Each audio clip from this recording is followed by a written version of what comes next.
ॐ नमो ब्रह्मण्य वासुदेवाय गोविंदाय हिताय च। गोविंद मित्रों, गोविंद भगवान श्री कृष्ण के लिए कहें, प्रभु राम के लिए कहें, यह नाम केवल और केवल उस परमपिता परमेश्वर का ही है, उसी का पर्यायवाची है। किसका पर्यायवाची है मित्रों? जिसकी वजह से हम आप, यह सृष्टि, यह दुनिया, इसमें बसने वाले जीव जंतु, नदी, तालाब, भूमि, आकाश तत्व, जल तत्व, वायु तत्व, सब कुछ विद्यमान है। क्योंकि जहाँ उनकी नज़र थोड़ी सी टेढ़ी हुई, अभी आप देखो इंडोनेशिया के जावा प्रांत में भूकंप आ गया, तो यह सब कुछ उसी की इच्छा पर, कृपा दृष्टि पर निर्भर है मित्रों। ठीक है, अब आज मित्रों हम बात करते हैं प्रेम से, और वो भी किससे? ईश्वर से। ईश्वर से प्रेम, ईश्वर से प्रेम अगर हम करते हैं तो उससे अपने आप ही, स्वयं ही दूसरों, जीव जंतु, चीज, वस्तु, सबसे जुड़ाव हो जाता है। ऐसी अलौकिक शक्ति ईश्वर से प्रेम में है। और ये शुरू कहाँ से होती है मित्रों? यह भक्ति से शुरुआत होती है। ईश्वर से प्रेम, अध्यात्म से प्रेम, ईश्वर से प्रेम, उसकी कृपा को पाने के लिए सभी सत्कर्मों को करना, सद्विचारों को अपनाना, सद्गुणों को अपनाना है। इसलिए मित्रों, अध्यात्म, आध्यात्मिकता, इन चीज़ों से जुड़ाव होना हमको बहुत ही आगे ले जाता है। यदि अध्यात्म और आध्यात्मिकता से, आध्यात्मिक विचारों से, आध्यात्मिक कार्यों से, अर्थात सत्कर्मों से, सद्विचारों से हमारा जुड़ाव, लगाव नहीं है, तो फिर हमारी अपनी शारीरिक हो, मानसिक हो, आध्यात्मिक हो, भावनात्मक हो, कोई भी जागृति नहीं हो सकती है। हमारे पास धन दौलत संपत्ति हो सकती है, शारीरिक रूप से हम हृष्ट पुष्ट हो सकते हैं, लेकिन जो जागृति है, जागृति भगवान से जागृति, भगवान की तरफ जागृति, आध्यात्मिकता से जागृति का मतलब मित्रों, सच्ची श्रद्धा के साथ किया हुआ कार्य, हमारी भावनाएं श्रेष्ठ से श्रेष्ठतर, श्रेष्ठतम की तरफ बढ़े, हमारी मानसिक इच्छा, मानसिक विचार, विकारों से हटकर सद्बुद्धि की तरफ लौटें, और उससे अंततोगत्वा हमारा शारीरिक विकास भी अवश्यम भावी है, और वो एक पॉजिटिव रूप में। तो यह प्रेम है ईश्वर के साथ, यह प्रेम है अध्यात्म के साथ, आध्यात्मिकता के साथ। इससे क्योंकि मित्रों, जब भी कोई भी परमात्मा से प्रेम करने की तरफ कदम बढ़ाना शुरू करता है, और जब वहाँ तक पहुँच जाता है, अटेनमेंट ऑफ गोल जिसको कहा गया है, तो उससे एकता, सबसे पहले तो एकता, यूनिटी, यूनाइटेड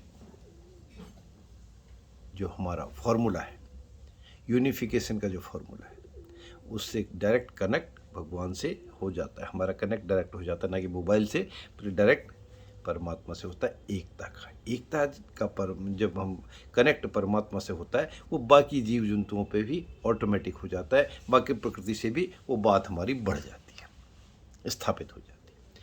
इसीलिए मित्रों, जिससे हम प्रेम करेंगे या जो हमसे प्रेम करेगा, हम उसी की तो परवाह करेंगे, और वही हमारी भी परवाह करेगा। इसलिए जिसकी हम परवाह करेंगे, जो हमसे परवाह करेगा, हमारी परवाह करेगा, उससे प्रेम भी होगा, उसको हम मदद भी देंगे, उससे हमको भी मदद मिलेगी और सहयोग भी होगा।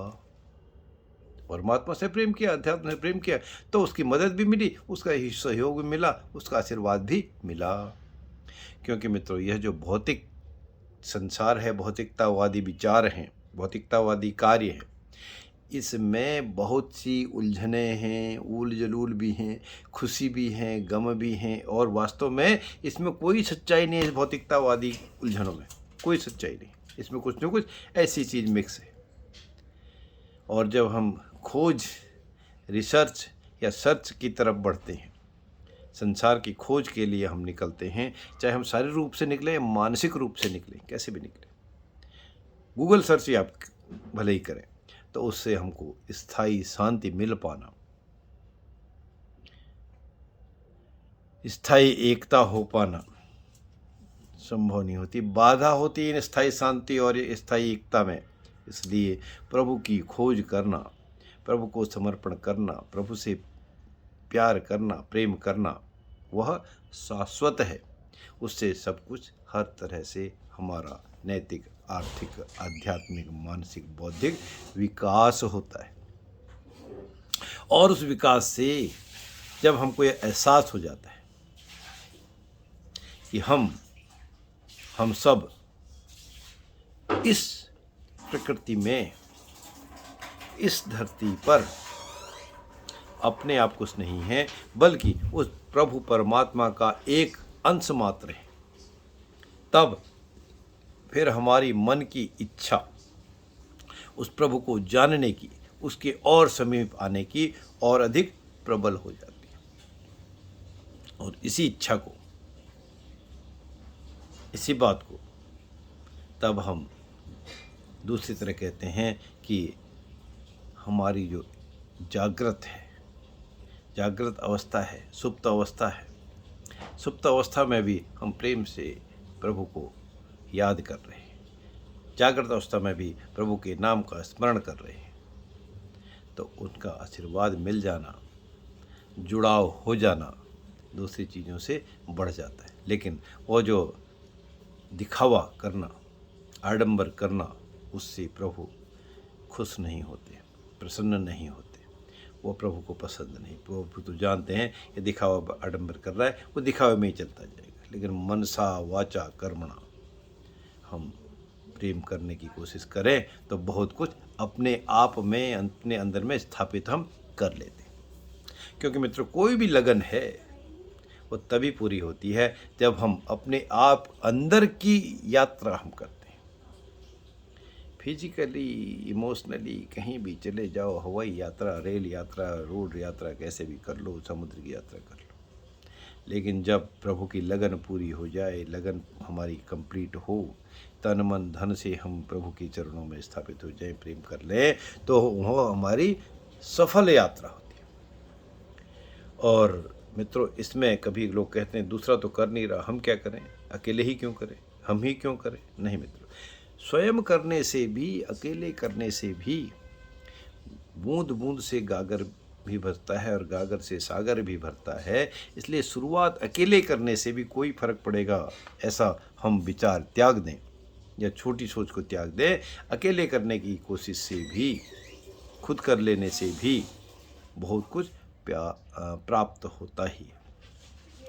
अब इसमें अंदर और अंतर, अंदर का जो अंतर है उसकी ज्योति को जब हम जागृत करेंगे, जागृत करने की तरफ कदम बढ़ाएंगे, तो उससे मित्रों प्रेम तो मिलेगा। प्रेम फिर वह परमात्मा रूपी प्रेम मिलेगा, क्योंकि ऐसी परमात्मा रूपी दिव्य ज्योति का हम अनुभव कर पाएंगे। और अनुभव ही कर पाने के से हम अपने अड़ोस पड़ोस में, आसपास में, परिवार में, कार्यस्थल में, सब जगह वो अज्ञानता रूपी अंधकार को दूर कर पाने में सफल हो जाएंगे। अर्थात वो जो अंधकार है हर तरह का, चारों तरफ का, चाहे मन का हो, विचार का हो, वाणी का हो, पड़ोस का हो, दूसरे के बारे में किसी और तथ्य का हो, कर्म का हो, मर्म का हो, वो अपने आप दूर हो जाएगा प्रभु के चरणों से, उनके प्रभु से प्रेम करने से। क्योंकि फिर अल्टीमेटली क्या होगा मित्रों, उसी उजाले से, उसी लाइट से, जो प्रभु के प्रेम से हमको ऊर्जा मिली, लाइट मिली, उसका रिफ्लेक्शन हमको मिला, बार बार उसकी परिणति हमारे विचारों में, मन में, कर्मों में हुई, उसको दूसरों को भी वह दिखने लगेगा। दूसरों को दिखने लगेगा तो उससे फिर दूसरे लोग भी हमारे बारे में सोचने लगेंगे, देखने लगेंगे, बातें करने लगेंगे और अल्टीमेटली वह अनुसरण भी करने लगेंगे। स्वामी विवेकानंद जी का अनुसरण लोग क्यों करते हैं? विनोबा भावे जी का अनुसरण लोग क्यों करते हैं? तुलसीदास जी का अनुसरण लोग क्यों करते हैं? हनुमान जी को लोग क्यों याद करते हैं? भगवान रामचंद्र जी को, उनका त्याग को लोग क्यों अनुसरण करते हैं?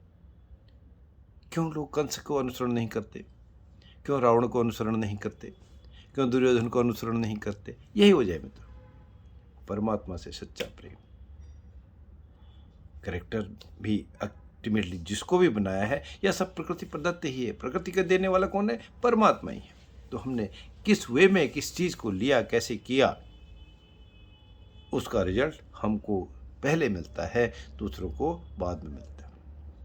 इसलिए जो असलियत है मित्रों, जो रियलिटी है, उस पर अगर हमारी तीव्र लगन हो जाए, तीव्र इच्छा हो जाए, तो फिर उससे प्रेम उजागर होता है। तो तीव्र लगन हम क्यों ना परमात्मा की तरफ करें, परमात्मा से करें, ताकि हमारी जो लगन और बढ़ जाए प्रभु में, और उसकी परिणति, उसका रिजल्ट क्या होगा, उससे जुड़ाव के रूप में होगा। और हम हर चीज़ों से, दूसरे चीज़ों से, जीवों से, जंतुओं से भी प्यार करेंगे, ना कि केवल भौतिकतावादी युग में ही जीने की हम कोशिश करेंगे। मैं नहीं मित्रों, अपना पेट तो केवल पशु भी पालता है मित्रों, और हम तो बाकी पशु पक्षियों से परमात्मा ने कुछ अलग बनाया है। फिर भी हम सोच की बात कहें, वो देखिए प्रकृति ने क्या बनाया।